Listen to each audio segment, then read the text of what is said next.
Let us all rise for the Angelus. In the name of the Father, of the Son, and of the Holy Spirit. Amen. The angel of the Lord declared unto Mary, And she conceived by the Holy Spirit. Hail Mary, full of grace, the Lord is with thee.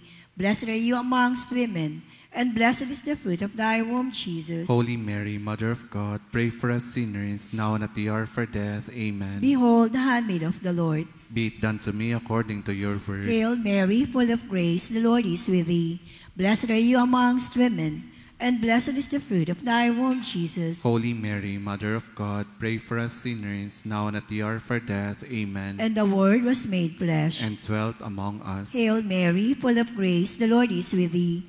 Blessed are you amongst women, and blessed is the fruit of thy womb, Jesus. Holy Mary, Mother of God, pray for us sinners, now and at the hour of our death. Amen. Pray for us, Holy Mother of God, that we may be made worthy of the promises of Christ. Let us pray.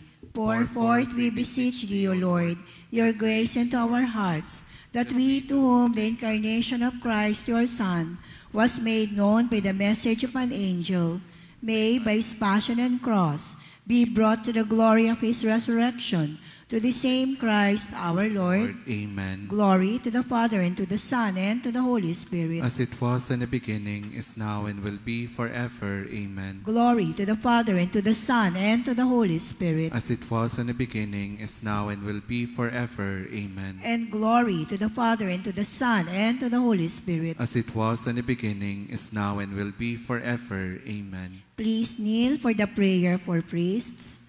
O Almighty Eternal God, look upon the face of your Son, and for love of him who is the eternal High Priest, have pity on your priests. Remember, O most compassionate God, that they are but weak and frail human beings. Stir up in them the grace of their vocation, which is in them by the imposition of the bishop's hands.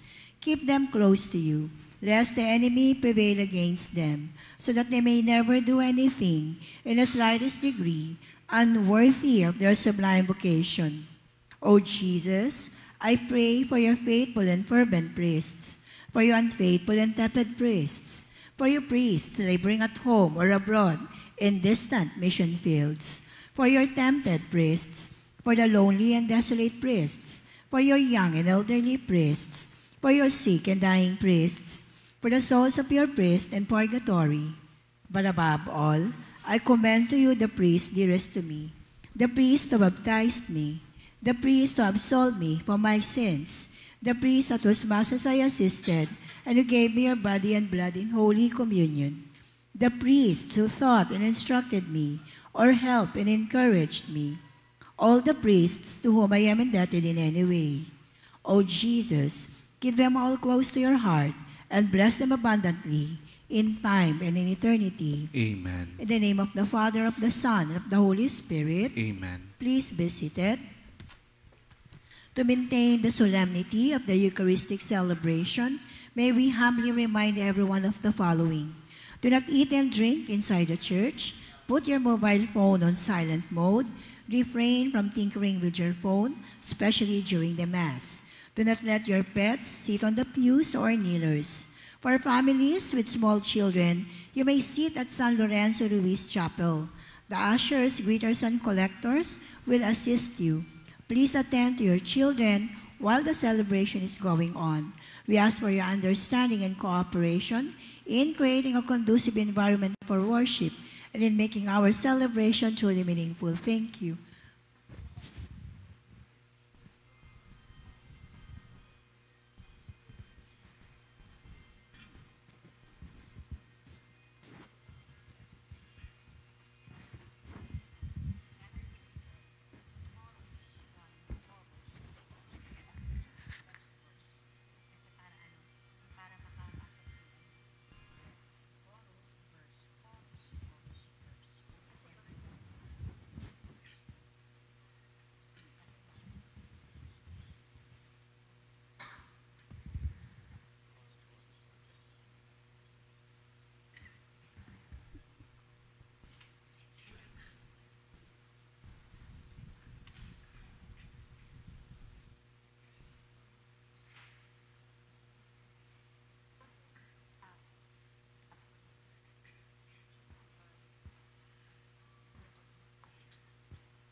Good afternoon, brothers and sisters. Welcome to our celebration of the Holy Sacrifice of the Mass. Today is the feast of the dedication of the Basilica of St. John Lateran. Our presiders, Reverend Father Jerome Siciliano, Rector of the Edsa Shrine. Please stand.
In the name of the Father, and of the Son, and of the Holy Spirit. Amen. The grace of our Lord Jesus Christ, and the love of God, and the communion of the Holy Spirit be with you all. And with your spirit. Brothers and sisters, in this Mass, we pray for the unity of the Church, unity in the Church. We pray that through the intercession also of the Blessed Mother, Our Lady Queen of Peace, God may grant us peace. Let us also pray that this typhoon may not bring so much devastation in the lives of our kababayans. Let us now pray for our personal intentions.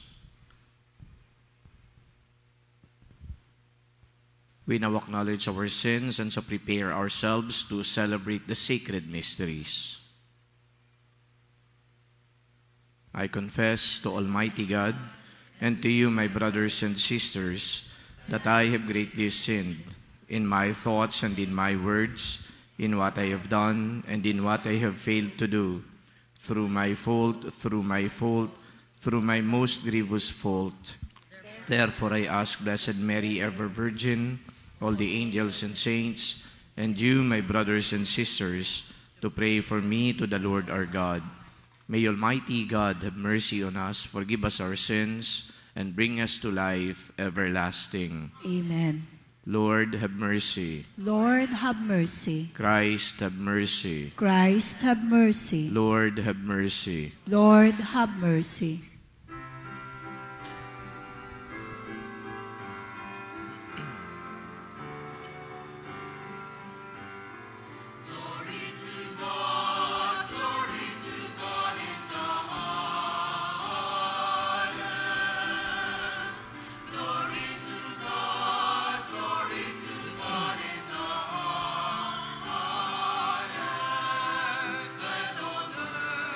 Peace to people.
Let us pray.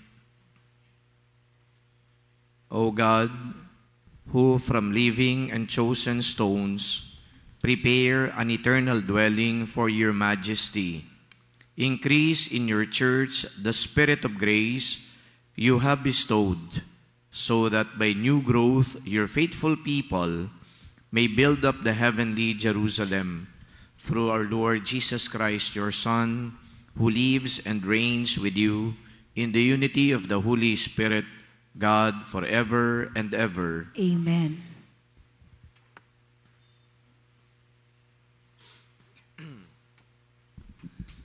A reading from the book of the prophet Ezekiel. The angel brought me back to the entrance of the temple, and I saw water flowing out from beneath the threshold of the temple toward the east, for the facade of the temple was toward the east. The water flowed down from the southern side of the temple, south of the altar. He led me outside by the north gate and around to the outer gate facing the east, where I saw water trickling from the southern side. He said to me, "This water flows into the eastern district down upon the Arabah and empties into the sea, the salt waters, which it makes fresh. Wherever the river flows, every sort of living creature that can multiply shall live, and there shall be abundant fish. For wherever this water comes, the sea shall be made fresh. Along both banks of the river, fruit trees of every kind shall grow. Their leaves shall not fade, nor their fruit fail. Every month they shall bear fresh fruit, for they shall be watered by the flow from the sanctuary. Their fruit shall serve for food, and their leaves for medicine." The word of the Lord. Thanks be to God. The waters of the river gladden the city of God, the holy dwelling of the Most High. The waters of the river gladden the city of God, the holy dwelling of the Most High. God is our refuge and our strength, an ever-present help in distress. Therefore we fear not, though the earth be shaken and mountains plunge into the depths of the sea. The waters of the river gladden the city of God, the holy dwelling of the Most High. There is a stream whose runlets gladden the city of God, the holy dwelling of the Most High. God is in its midst, it shall not be disturbed. God will help it at the break of dawn. The waters of the river gladden the city of God, the holy dwelling of the Most High. The Lord of hosts is with us. Our stronghold is the God of Jacob. Come, behold the deeds of the Lord, the astounding things he has wrought on earth. The waters of the river gladden the city of God, the holy dwelling of the Most High.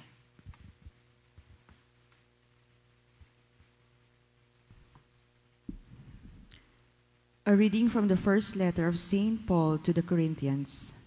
Brothers and sisters, you are God's building, according to the grace of God given to me.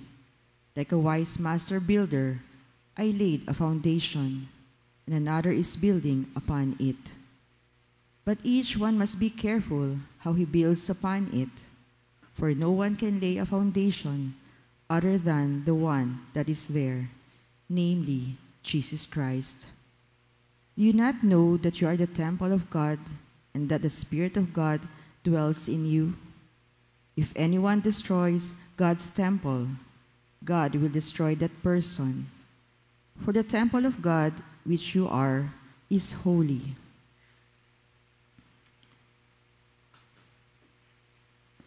The word of the Lord. Thanks be to God.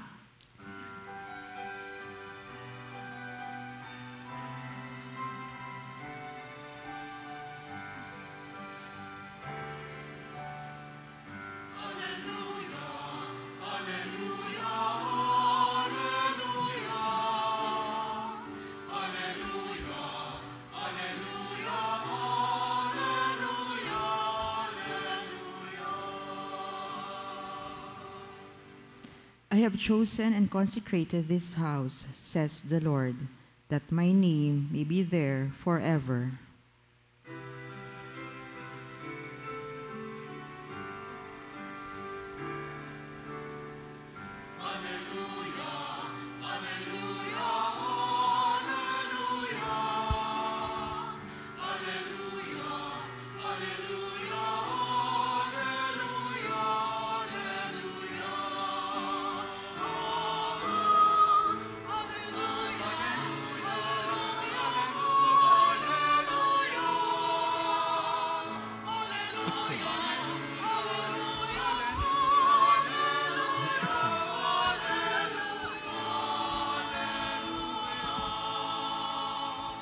The Lord be with you. And with your spirit. The proclamation of the good news according to St. John. Glory to you, O Lord. Since the Passover of the Jews was near, Jesus went up to Jerusalem.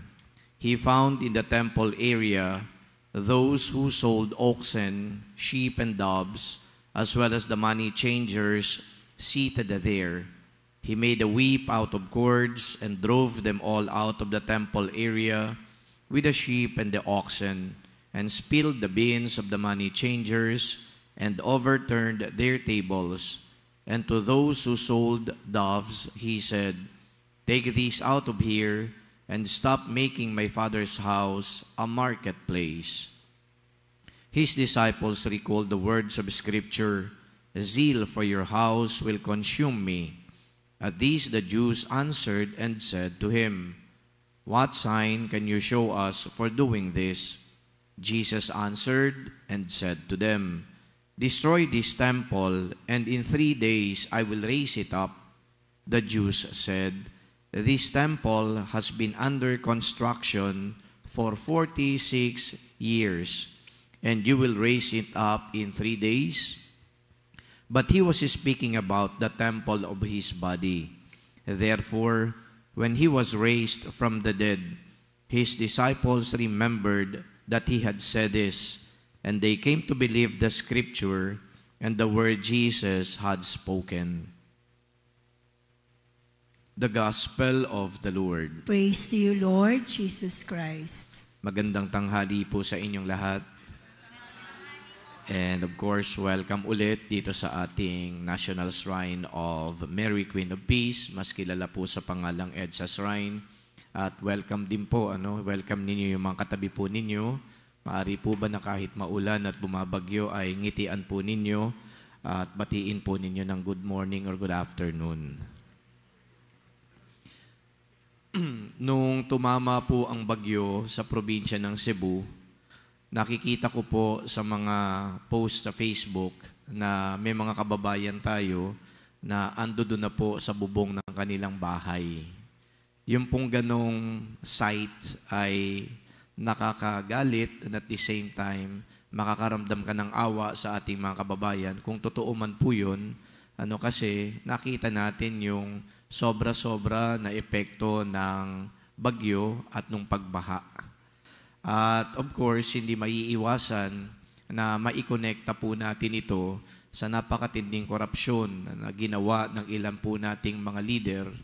Kaya naman ay nakakagalit din na ang apektado po dito ay yung mga kababayan natin na inosente. Siguro umaasa lamang naman na maging maayos yung kanilang buhay at kalagayan. Pero dahil na rin sa mga pangyayari ay nakita natin halos sila ho ay kumbaga kumakapit na lang sa kung ano makakapitan nila, literally speaking, para hindi po maanod ng agos ng rumaragas ang tubig galing sa pagbaha. Yung iba po ay maaring hindi naaantig, kumbaga para sa kanila ito ay natural na kumbaga sight every time na may bagyo. Kaya parang hindi na tayo affected kasi what comes naturally does not anymore affect us. Because it is a perennial sight. Every time that there is a calamity that comes or happens, laging may ganito talaga. Na nakikita tayo at napapanood. Kaya maaaring yung iba, hindi na naaantig. Palagay ko, ang isa po sa mga dapat gawin din natin, kami ho bilang mga leader ng simbahan, ay i-point out yung ganitong reality. We don't want to be sanitized. We don't want to feel indifferent kahit nga lagi natin nakikita yan. Kailangan na pukawin pa rin natin yung ating damdamin so that those who may perhaps be the reason why all these things happened ay maapektuhan din at tila baga magbago. Of course, yung iba mag-rationalize, yung bagyo naman, hindi naman yan dala-dala ng mga politiko. O yung kumbaga ay yung sila ay inaanod, di naman yan dala ng politiko. Siguro naman, di naman tayo dapat maging rocket scientist para ma-realize natin na may ugnayan yan. Kasi kung sakali man na yung pera ng bayan ay totoong ginagamit para paglingkuran ang mga Pilipino, baka naman hindi ganito katindi ang devastation na ibinibigay o dinudulot sa kapwa natin Pilipino. Kayo po nakapagsimba pa rin. Ibig sabihin nito ay hindi tayo masyadong apektado ng pagbaha kasi nakita naman natin yung ulan ngayon at saka yung lakas ng hangin, hindi pa naman ganun katindi. Pero kanina ho, bago ako pumunta dito, pinapanood ko yung mga video na pinopost ng ilang mga kababayan natin, lalong-lalo na yung mga kababayan ko sa Bicol, at doon po sa aming town. Ang lakas na ho, hindi lamang ng ulan, kundi po ng hangin. At palagay ko, bukas lang, lalabas na naman yung devastation na dala-dala nito. Sa town po namin sa Albay, napakatindi din po ng pagbaha. Kaya po nung ako ay nagpagawa ng aking retirement house, ay pinataasan ko na ho yung bahay. Yung ngayon po, o kagabi, yung pong mga kababayan ko, nagte-text na sa akin, pwede ba kaming pumunta dyan sa bahay ninyo, Father? Pwede ba kaming mag-park ng aming motor? So, nung mga nakaraang bagyo, yung pong bahay ko, ginagawang evacuation center. Natutulog po sila doon dahil yung mga low-lying areas, talaga naman ho na inaabot ng tubig baha. Bata pa ho ako, talagang binabahan na. Sabi ko sa sarili ko, kung magpapagawa ako dito ng aking retirement home, kinakailangan hindi ko na iasa lang sa kung anong gagawin ng mga politiko. Ako na mismo gagawa ng paraan na yung pagbaha na yan na hindi naman nare-remedyohan ay hindi na ako aabutin. So, ganun nga po ang aking ginawa. But not all people have that capacity to build a house na hindi aabutin ng baha. Kaya yung iba, o marami sa mga Pilipino ay umaasa talaga sa gagawin ng mga political leaders natin. Unfortunately, yung mga political leaders are not up to the task. So instead of serving the people, they are serving themselves. And that is the reality, the unfortunate reality. Bakit ganito ho yung unat bungad ng aking pong humiliya?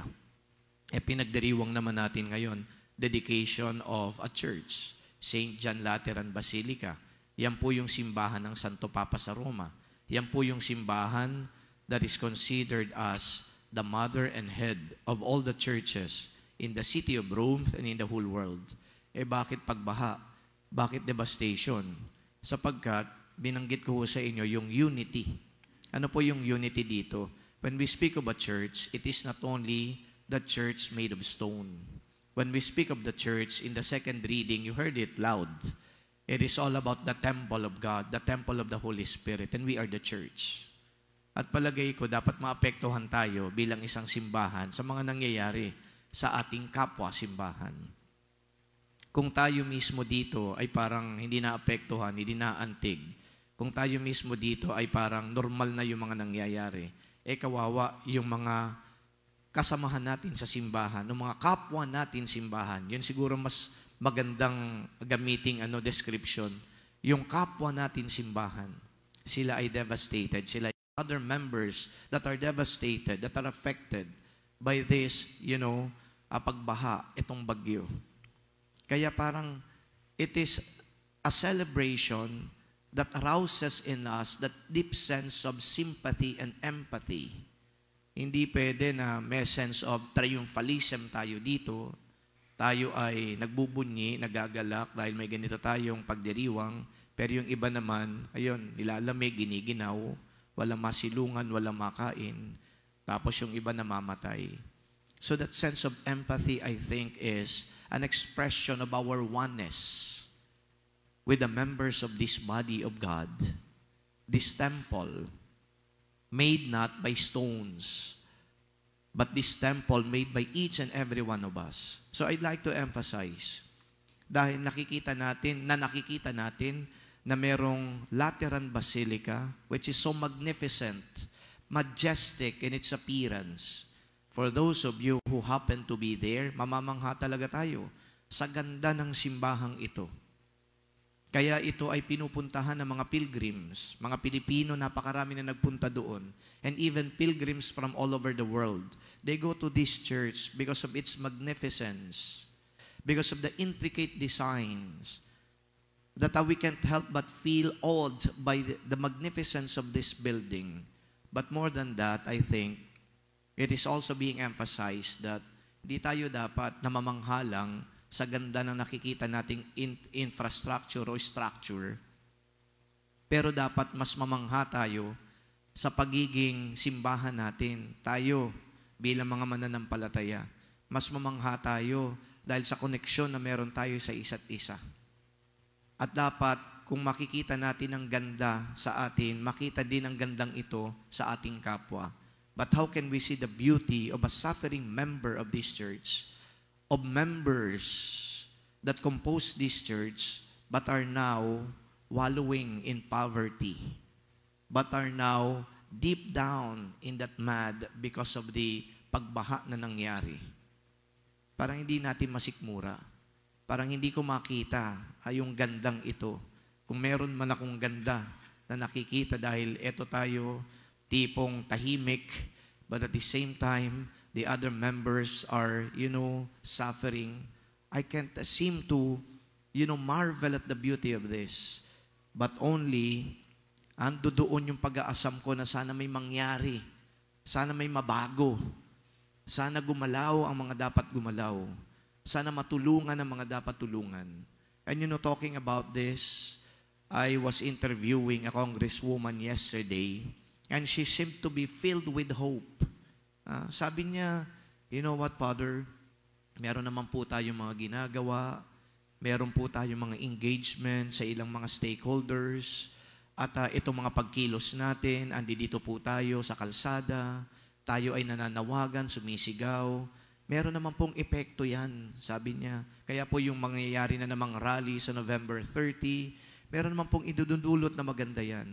Pero sabi ko din sa kanya, I don't want to dampen your optimism or your enthusiasm. But you know what? We have been doing rallies.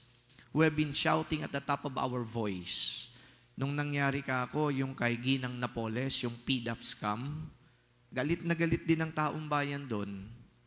Pero makalipas lamang ng mga 10 taon at mahigit, ano kako yung nangyari? Hindi na naman PDAF scam, eto na namang scam ang nangyari. Antindi na naman. So, ibig sabihin, pinadama lang tayo. Pinagsisisigaw lang tayo. Ando dun lang tayo. Kumbaga galit na galit. And then, nung humupa na damdamin natin, eto na namang ginawa na naman nila. So, do you think it's still going to change? Etong mga pagkilos sa ginagawa natin? I don't think so. So, kumbaga ako'y parang unti-unting nawawalan ng pag-asa. But the whole point of the matter is, gusto ko lang ipabatid na sana isustain natin kung ano man yung galit na meron tayo, kung ano man yung mga pagkilos na ginagawa natin, nang sa gayon, makita na natin ang ganda ng Pilipinas, ang ganda ng ating simbahan, that it should not be defaced by corruption. It should not be defaced so that the ugliness of it is the one that's going to be visible. Hindi dapat ganun kasi ang ganda-ganda. Nung ini-envision ng Diyos, nung sinabi niya that you are built upon the foundation of Christ. And what does that mean? Built upon the foundation of Christ. Na mamumuhay tayo ayon sa diwa ng Diyos, ayon sa diwa ni Kristo. Pero yung diwa na meron tayo ngayon, pang demonyo. Sad to say. And I'm going to blurt it out. Hindi pang Kristo, pang demonyo. Kasi talamak yung nakawan, yung patayan, yung walang walang respeto sa bawat isa. Is that the church that we have? We should change that. We should change that. Kaya yung enthusiasm na meron dahil may mga pagkilos, sana sustained yan. Kasi yun ang simbahan natin. And I'd like to emphasize this. Ito yung simbahan na kumikilos lumalaban. Ito yung simbahan na hindi bingi, hindi bulag, hindi pipi. But not all people are appreciative of this kind of church. Many people would like a church to be just quiet in the midst of all this. Diba? Nagre-reklamo pa nga tayo kung ang simbahan ay nag-iingay, kung ang simbahan ay nagsasalita, kung ang simbahan ay nag-oorganisa. Galit na galit pa tayo, sasabihin ng mga tao, sasabihin ng mga kritiko, bakit ganyan ang simbahan? Dapat nagpipreach lang sila ng salita ng Diyos. Dapat pinangangaralan lang nila ang tao. Kasama ho yun sa pangangaral. Kasama ho yun sa preaching. And you want the preaching based on the gospel? O ngayon ano yung gospel? Yung gospel is all about Christ. Anong ginawa ni Jesus? Pinaalis yung mga korap doon sa templo. Anong ginagawa? Bakit sinabi kong mga korap sa templo? Pinaliwanag ko na to sa inyo. Yung pong mga pumupunta sa templo, dapat bumili lang ng mga hayop na iaalay nila doon mismo sa loob ng templo. Bakit? Kasi yung bilihan doon, mataas ang presyo. Sasabihin doon ng mga high priest, ito pa yung irony, kataas-taasang pari. Sasabihin ng mga kataas-taasang pari doon, kapag kayo ay bumili ng mga iaalay ninyong hayop dyan sa labas, ay hindi yan katanggap-tanggap sa Diyos kasi yung mga hayop na bili ninyo sa labas, marumian. Mura ho yung mga hayop sa labas. Kapag ibinenta na ng mga kataas-taasang pari, yung piso sa labas, ibebenta nila ng 20 pesos. Isn't it a form of corruption? Binilog mo yung mga tao na yung iaalay mong hayop, hindi tatanggapin ng Diyos yan kasi unclean yan. Kaya dito kayo bumili sa templo, 20 pesos. So imagine yung 19 pesos para sa isang dukha, malaking bagay yun. Pero yung isang dukha na naniniwala sa sinasabi nung kataas-asang pare, walang magawa. Bibili ako ng hayop sa templo, 20 pesos. Yung bibiling ko sana doon sa labas, 1 peso lang o 5 pesos or whatever. Yung money exchanger, ganun din. Sasabihin ng mga kataas-asang pare, pupunta kayo dito, mag-aalay kayo, isang denomination lang ang kakailanganin namin. Hindi pwede dito yung mga dollars, dapat yung shekel lang, ilagay ninyo. Kaya magpapalit kayo.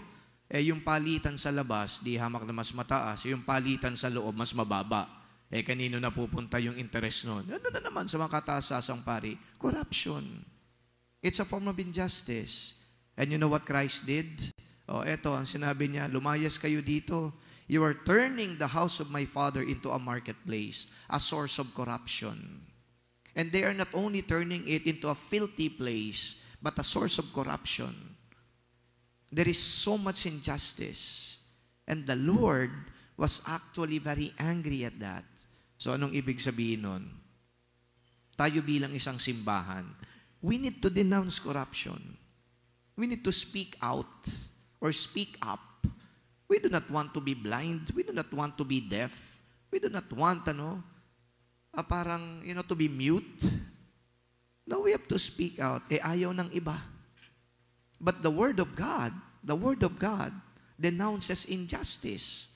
The Word of God denounces corruption. The Word of God denounces killing. But when all these things happen in us or to us, we do not want the church to be denouncing killing. Nasaan yung consistency? Yun ang mission ng simbahan. And the church right now is kind of divided in a sense. The church that should be united is divided. Divided kung papaano niya gagawin yung kanyang misyon. Divided kung papaano niya patutunayan na ito ang dapat nating gawain.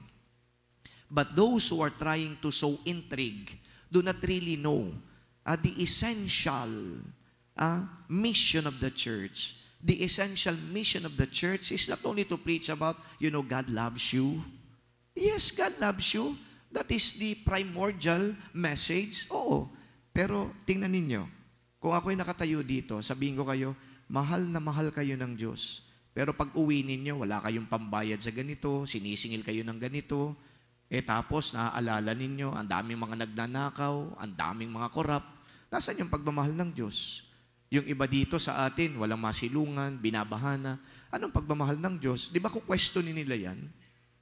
O sabi nung pari, mahal na mahal kami ng Diyos, pero bakit ganito? Bakit hindi kami makapag-aral? Bakit kami andi dito sa putikan?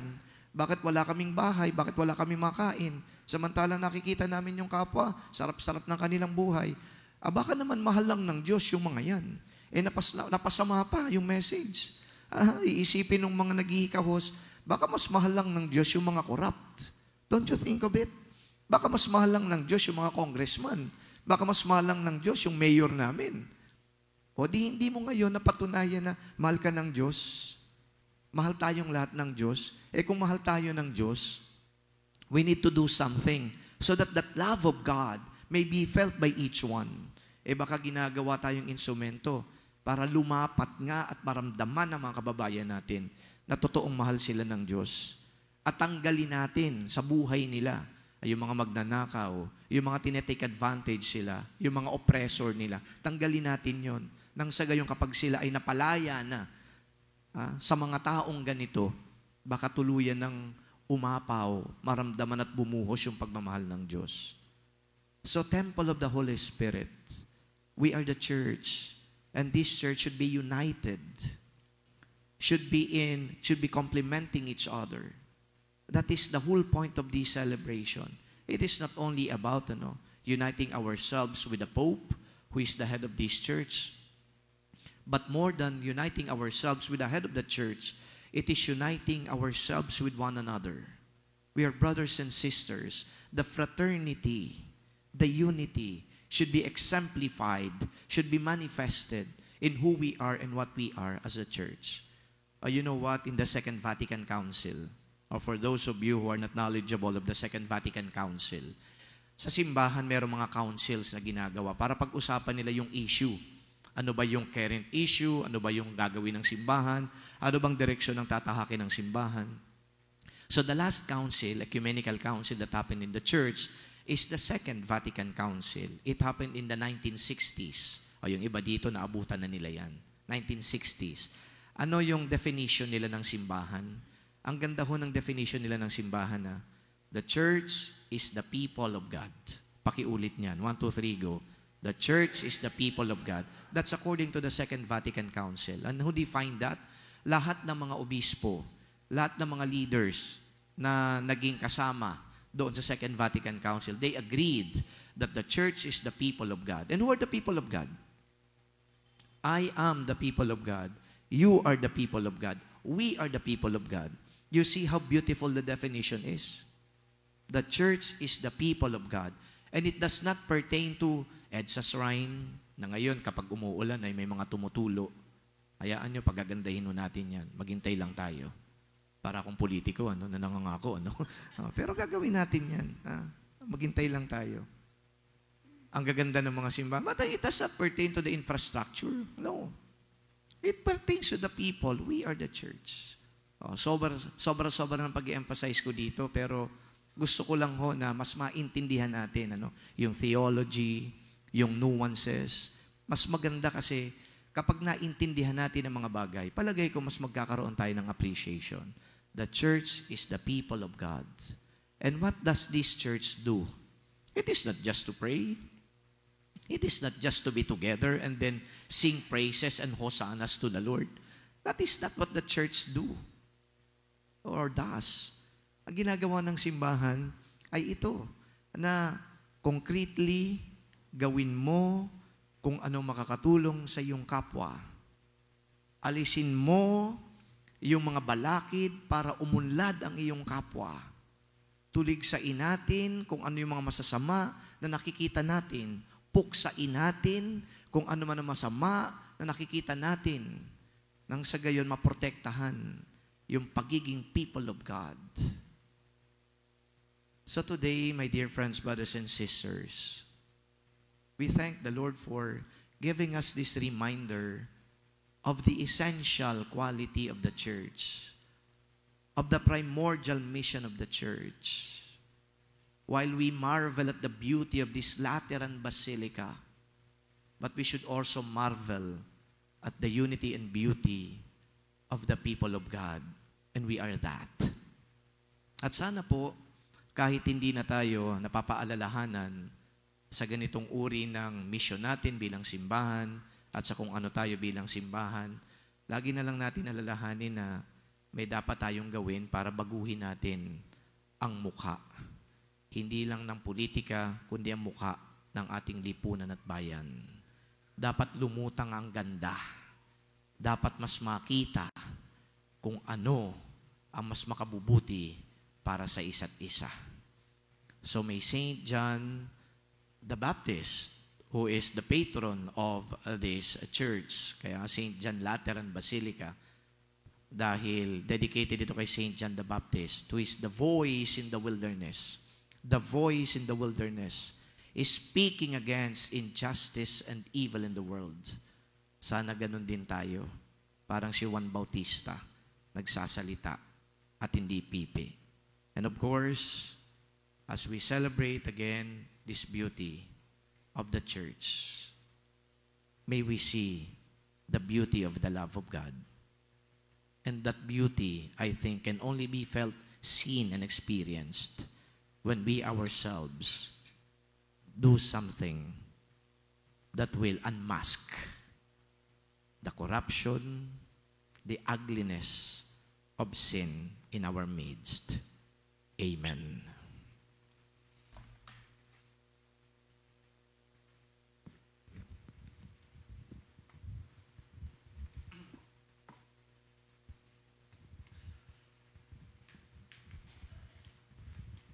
Let us now profess our faith.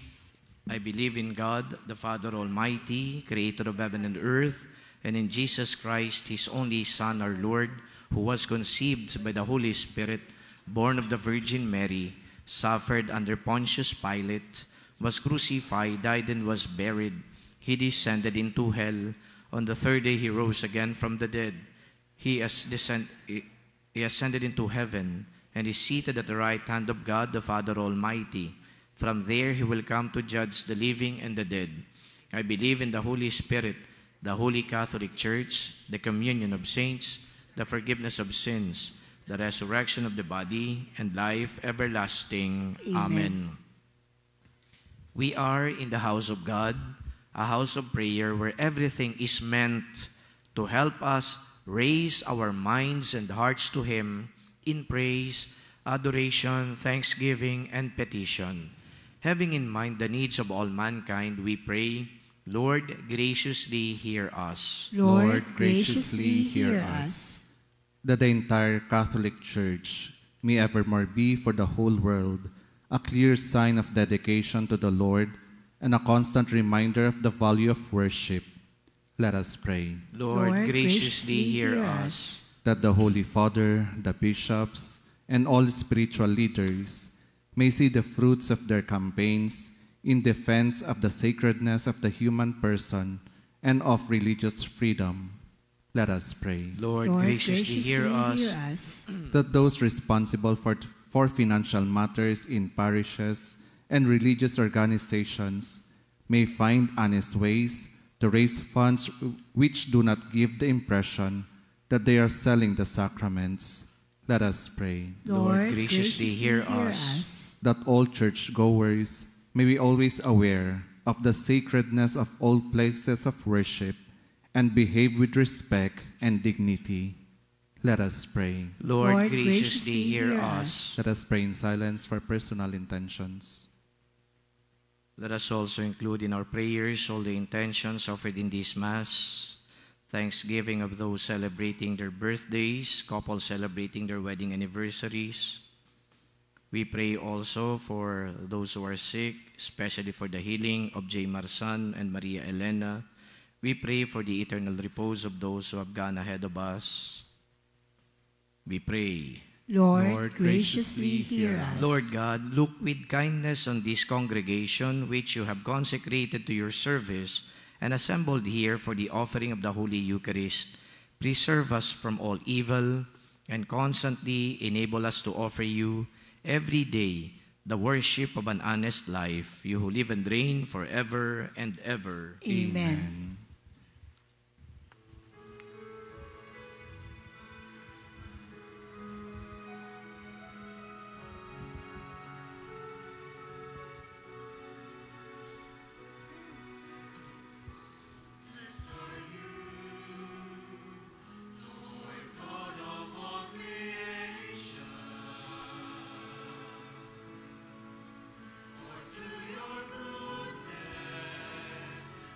Have received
Pray, sisters and brothers, that my sacrifice and yours be made acceptable to God, the Almighty Father. May the Lord accept the sacrifice at your hands for the praise and glory of his name, for our good and the good of all his holy church. Accept, we pray, O Lord, the offering made here, and grant that by it those who seek your favor may receive in this place the power of the sacraments and the answer to their prayers through Christ our Lord. Amen. The Lord be with you. And with your spirit. Lift up your hearts. We lift them up to the Let Lord. us give thanks to the Lord our God. It is right and just. It is truly right and just, our duty and our salvation, always and everywhere to give you thanks, Lord, Holy Father, Almighty and Eternal God. For in your benevolence you are pleased to dwell in this house of prayer, in order to perfect us as the temple of the Holy Spirit, supported by the perpetual help of your grace and resplendent with the glory of a life acceptable to you. Year by year, you sanctify the church, the bride of Christ, foreshadowed invisible buildings, so that rejoicing as the mother of countless children, she may be given her place in your heavenly glory. And so with all the angels and saints, we praise you as without end we acclaim.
You are indeed holy, O Lord, the fount of all holiness. Make holy, therefore, these gifts, we pray, by sending down your Spirit upon them like the dewfall, so that they may become for us the body and blood of our Lord Jesus Christ. At that time he was betrayed, and entered willingly into his passion. He took bread, and giving thanks, broke it, and gave it to his disciples, saying, Take this, all of you, and eat of it, for this is my body, which will be given up for you.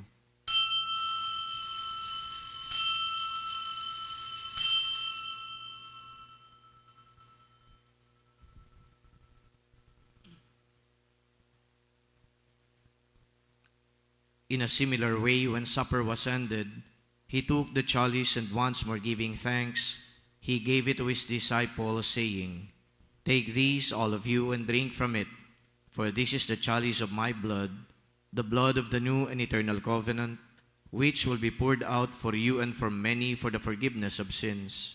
Do this in memory of me.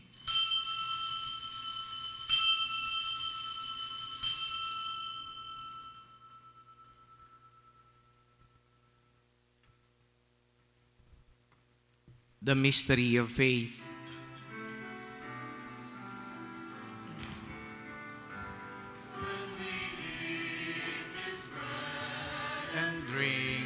This cup, we proclaim your death, O Lord, until you come again. Until you come again, we proclaim your death, O Lord. Therefore, as we celebrate the memorial of his death and resurrection, we offer you, Lord, the bread of life and the chalice of salvation, giving thanks that you have held us worthy to be in your presence and minister to you. Humbly we pray that, partaking of the body and blood of Christ, we may be gathered into one by the Holy Spirit. Remember, Lord, your church is spread throughout the world, and bring her to the fullness of charity, together with Leo our Pope, Jose our Bishop, and all the clergy. Remember your servants, Jean and Antonio, whom you have called from this world to yourself. Grant that they who are united with your Son in a death like his may also be one with him in his resurrection. Remember also our brothers and sisters who have fallen asleep in the hope of the resurrection, and all who have died in your mercy, especially Glicerio Sr., Leslie Elsie Cristina, Rafael Nicolas Amando, Mercia Erlinda, and all the poor souls in purgatory. Welcome them into the light of your face. Have mercy on us all, we pray, that with the Blessed Virgin Mary, Mother of God, with blessed Joseph, her spouse, with the blessed apostles and all the saints who have pleased you throughout the ages, we may merit to be co-heirs to eternal life, and may praise and glorify you through your Son, Jesus Christ. Through him and with him and in him, O God Almighty, Father, in the unity of the Holy Spirit, all glory and honor is yours forever and ever.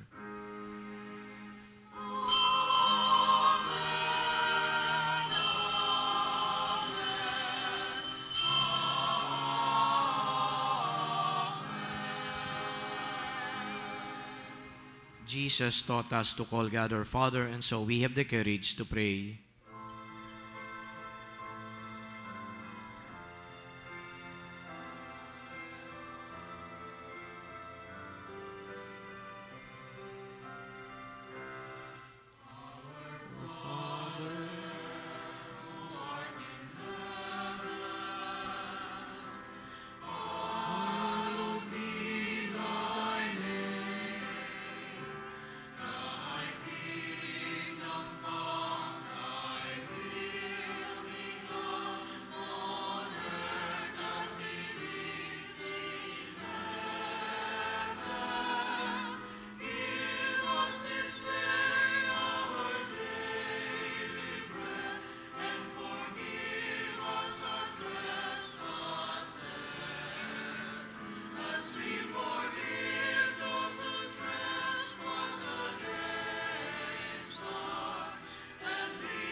Deliver us, Lord, we pray, from every evil. Graciously grant peace in our days, that by the help of your mercy, we may be always free from sin and safe from all distress as we await the blessed hope and the coming of our Savior, Jesus Christ.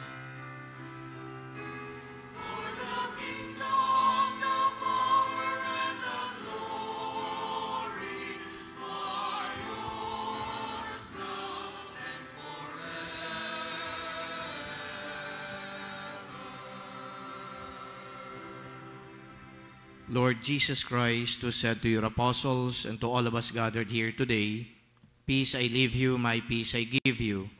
Look not on our sins, but on the faith of your church, and graciously grant her peace and unity in accordance with your will, who live and reign forever and ever." Amen. The peace of the Lord be always with you. And with your spirit. We now share with one another the peace of Christ. Peace be with you all.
Behold the Lamb of God who takes away the sins of the world. Happy are we who are invited in this meal. Lord, I am not worthy that you should enter under my roof, but only say the word, and my soul shall be healed.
Let us pray.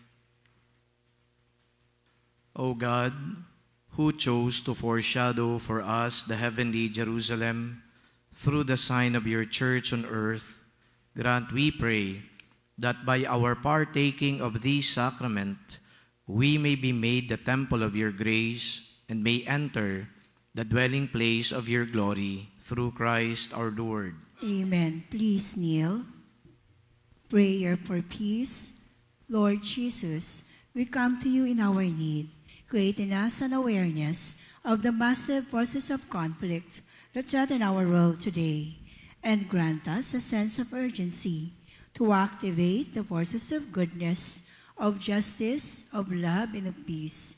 Where there is armed conflict, let us stretch out our arms to our brothers and sisters. Where there is abundance, let there be simple lifestyle and sharing. Where there is poverty, let there be dignified living and constant striving for just structures. Where there is selfish ambition, let there be humble service. Where there is injustice, let there be atonement. Where there is despair, let there be hope in the good news. Where there are wounds of division, let there be unity and wholeness.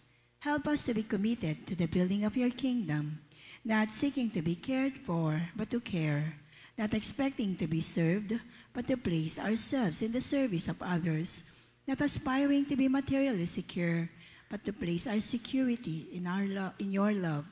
Teach us your spirit, for it is only in loving imitation of you, Lord, that we can discover the healing springs of life that will bring about new birth to our earth and hope for the world. Amen.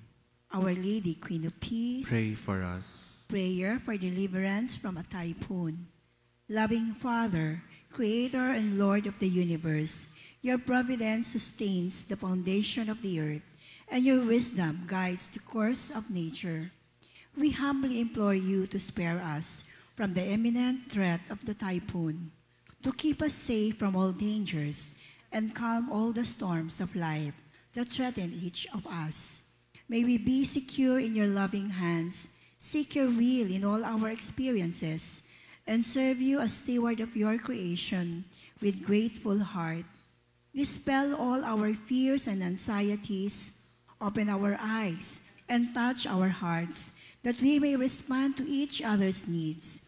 We ask this through Christ our Lord. Amen. O Virgin Mary, our loving Mother, intercede for us and embrace us with your mantle of love and shield us from all calamities. Amen.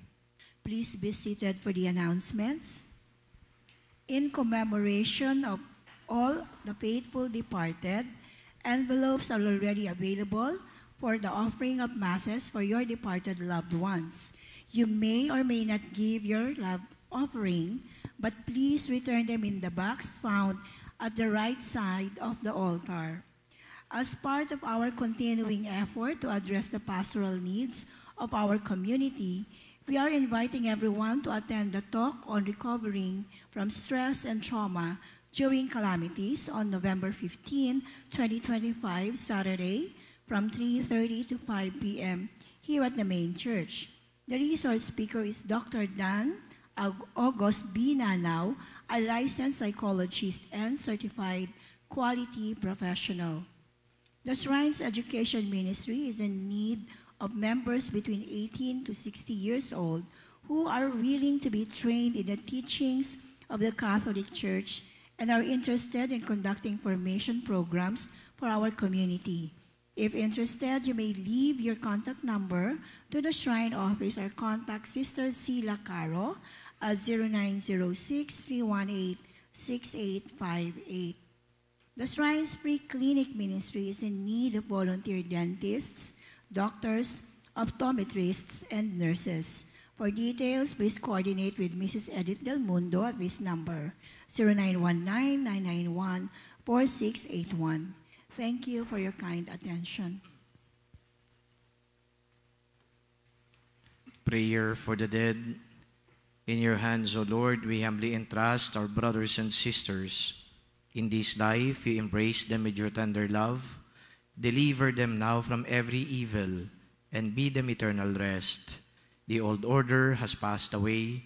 Welcome them into paradise, where there will be no sorrow, no weeping or pain, but fullness of peace and joy, with your Son and the Holy Spirit, forever and ever. Amen. Eternal rest grant unto them, O Lord. And let perpetual light shine upon them. May they rest in peace. Amen. And may the souls of all the faithful departed, through the mercy of God, rest in peace. Amen. Yung gusto po na magpamisa para sa mga yumao, pwede po kayong kumuha ng envelope.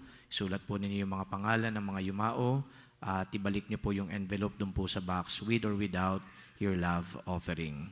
At ipapamisa po natin ang mga yumao sa loob po ng buwan ng Nobyembre, buong buwan ng Nobyembre. The Lord be with you. And with your spirit. May the Almighty and loving God bless you all, the Father, the Son, and the Holy Spirit. Amen. The Mass has been offered. Go in peace to love and serve the Lord. Thanks be to God.